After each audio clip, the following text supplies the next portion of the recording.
இன்றைக்கி நம்ம வந்து புதுசாக ஒரு டிஷ்ஷு செய்யலாம் அப்படின்னு சொல்லிட்டு தான் எடுத்துருக்கிறேன். இன்றைக்கி எடுத்துருக்கிற டிஷ் வந்து ப்ரொக்கோலி. இதில் வந்து 2 ப்ரொக்கோலி எடுத்துருக்கிறேன். அது கூடவே 3 பச்சை மிளகாய், 3 தக்காளி, 2 உருளைக்கிழங்கும் எடுத்துருக்கிறேன். இப்போ ப்ரொக்கோலியை வேக வைக்கிறதுக்கு 2 கப்பு தண்ணி விட்டு நல்லா வேக வைக்கிறதுக்காக வந்து கொதிக்க விடுறேன். தண்ணி கொதித்ததுக்கு அப்புறம் தான் நம்ம வந்து இந்த ப்ரொக்கோலியை போட்டு நம்ம வேக வைக்கணும். ப்ரொக்கோலியை சின்ன சின்னதாக கட் பண்ணியிருக்கிறோம். கட் பண்ண ப்ரொக்கோலியை அது கூட சேர்த்துக்கிறோம். இப்போ இது வந்து இந்த ப்ரொக்கோலி வந்து வேகிறதுக்கு 2 மினிட்ஸ் போதும். இதிலே வந்து வெந்துடும். வெந்ததுமே நம்ம வந்து வடிகட்டி ஒரு பாத்திரத்தில் எடுத்து வச்சுக்கலாம்.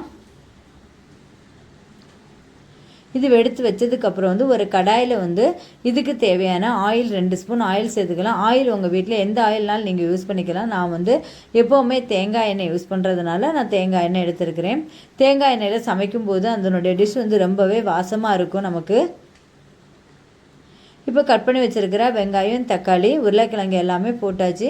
போட்டு நல்லா வதக்கியாச்சு. இந்த காய் வந்து சீக்கிரமாக வதங்கணும் அப்படின்னா அதுக்கு கொஞ்சம் 1/2 ஸ்பூன் மஞ்சள் தூளும் தேவையான அளவு உப்பும் போட்டு நல்லா மூடி வச்சுட்டோம். சிம்மில் வச்சுட்டோம் அப்படின்னா ஒரு 5 மினிட்ஸ்லேயே நல்லா வதங்கிடும். இந்த ஸ்டேஜில் வந்து இதுக்கு தேவையான இஞ்சி பூண்டு பேஸ்ட்டு 1 ஸ்பூன் நம்ம சேர்த்துக்கலாம்.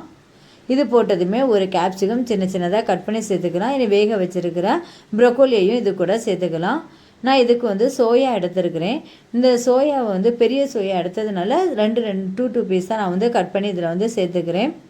இப்போ இந்த சோயா வேகிறதுக்கு இதுக்கு தேவையான தண்ணியை நம்ம வந்து சேர்த்துக்கலாம். தண்ணி சேர்த்ததுமே நல்லா கொதித்ததுக்கு அப்புறம் தான் நம்ம என்ன பண்ணணும், இதுக்கு தேவையான தனியாத்தூள், மிளகாத்தூள், கரம் மசாலா சேர்க்கணும். இதுக்கு வந்து 1/2 ஸ்பூன் கரம் மசாலாவும், 1/2 ஸ்பூன் வந்து மிளகாத்தூளும், 1 ஸ்பூன் வந்து தனியாத்தூளும் சேர்த்துக்கலாம். விட்டு 2 கிளாஸ் தண்ணி விட்டு நல்லா மிக்ஸ் பண்ணி விடலாம். இது நல்லா கொதிக்கட்டும். குழம்பு ரெசிபி கிரேவி ரொம்பவே வந்து கொதிச்சாச்சு. இந்த ஸ்டேஜில் வந்து கொத்தமல்லி இலையை தூவிக்கலாம். கொத்தமல்லி இலை தூவி ஒரு 10 மினிட்ஸு கழிச்சதுமே இதுக்கு தேவையான கஸ்தூரி மேத்தியை வந்து நம்ம 2 கையினால் நல்லா வந்து கசக்கிட்டு இதில் வந்து சேர்த்துக்கலாம். இந்த கஸ்தூரி மேத்தி வந்து ரொம்பவே வந்து டேஸ்ட்டு கொடுக்கக்கூடியது. ஒரு ஃபுட்டுக்கான டேஸ்ட்டும் கொடுக்கும். அதே நேரத்தில் அதுக்கு தேவையான வாசத்தையும் வந்து கொடுக்கக்கூடியது. இந்த ஃபுட்டில் வந்து நிறைய ஹை நியூட்ரியன்ஸ் வந்து இருக்குது. இது வந்து நீங்கள் உங்கள் வீட்டில் வந்து செஞ்சு பாருங்கள்.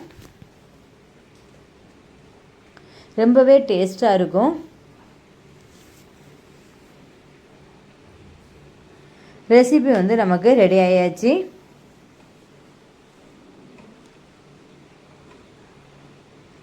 இந்த ஸ்டேஜில் வந்து நம்ம ஸ்டவ்வை வந்து ஆஃப் பண்ணிக்கலாம். ரெசிபி வந்து நமக்கு ரெடி ஆயிடுச்சு. இந்த வீடியோ வந்து உங்களுக்கு பிடிச்சிருந்ததுன்னா லைக் பண்ணுங்கள், ஷேர் பண்ணுங்கள். நெக்ஸ்ட் வீடியோவில் பார்க்கலாம்.